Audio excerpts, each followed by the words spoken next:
On April 24, 1916, a historic event known as the Easter Rising broke out in Dublin, Ireland. It was an armed rebellion by Irish nationalists seeking full independence from the British Empire. Although it lasted less than a week, it left a lasting mark on the history of the Irish independence struggle. The rebellion occurred in the midst of World War I, when the British military was distracted, and the rebels saw an opportunity to take control.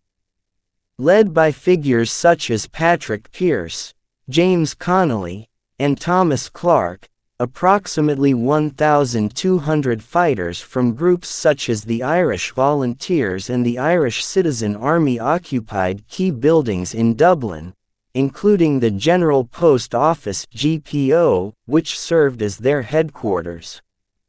There, Pearse read the Proclamation of the Irish Republic, declaring the establishment of a free and independent republic. However, the British military was far superior and responded harshly. Fierce fighting broke out in various parts of the city. The British used heavy artillery and reinforcements to pound the rebels. For 6 days, Dublin was in chaos. Hundreds of civilians were killed, thousands more were injured, and many buildings were destroyed by bombing. On the 29th of April 1916, the leaders of the rebellion surrendered unconditionally. The British responded with a crackdown.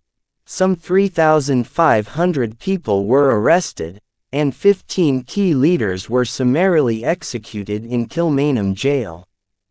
Although the rebellion failed militarily and was initially criticized by some Irish people, the execution of its leaders aroused public sympathy and anger. Many came to see them as martyrs for their cause. In the years that followed, support for Irish independence grew dramatically, culminating in the Irish War of Independence 1919–1921, and the Anglo-Irish Treaty 1921, which led to the creation of the Irish Free State. Thus, despite its tactical failure, the Easter Rising of 1916 was an emotional and ideological turning point in the Irish struggle for independence from British rule.